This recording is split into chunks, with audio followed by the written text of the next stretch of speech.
Nous avons passé 2 jours à 12 avec 10 participants et Marjorie et moi-même. Nous avons expérimenté ensemble des exercices d'animation, de relâchement, de lâcher prise, d'échauffement pour entrer en matière pour les ateliers de traduction des langues. Italien sur la première. Et ben voilà, italien, oui, ça fait la terrasse forcément. Mais oui. Portugais, c'est là. Allemand, c'est chez nous.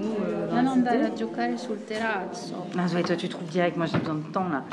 Nous sortons d'une formation traducteur d'un jour proposée par Atlas. Nous avons essayé de l'orienter sur le théâtre, le FLE et évidemment les échanges entre tous les traducteurs qui avaient déjà fait des ateliers et qui pourraient être amenés à en faire. Ça va ? Maintenant, ça va être à vous de jouer. J'ai préparé des consignes qu'on appelle les consignes simples. J'ai été invitée sur cette formation donc, par Margot et l'association Atlas en tant que pédagogue de théâtre et j'étais surprise parce que chez les traducteurs, on n'imagine pas la pédagogie théâtrale utile pour animer des ateliers de traduction littéraire.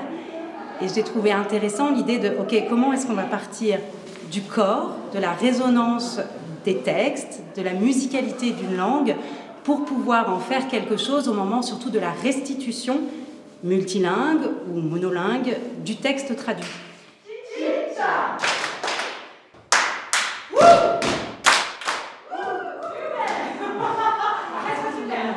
Qui l'a fait? Il y en a beaucoup, je crois, qui l'ont fait. Ici, on a beaucoup parlé de l'insertion de l'atelier dans un programme général de la structure accueillante. Ok. Tout de suite, dès qu'on est plusieurs et qu'on se pose une question, il y a des multitudes de pistes qui sont données, explorées, auxquelles on répond, on réagit.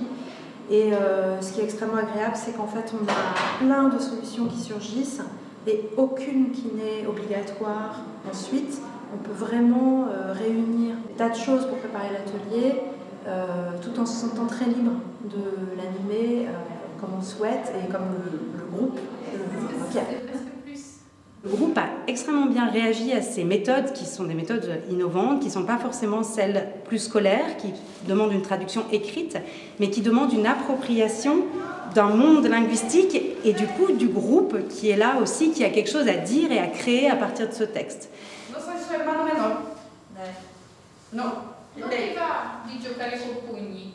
Je crois que ça s'est très bien passé puisque tous les participants ont pu échanger leurs doutes et leurs interrogations, y répondre partiellement, soulever d'autres doutes et se donner des clés et des outils pour pouvoir se lancer dans l'animation d'ateliers destinés à des publics allophones.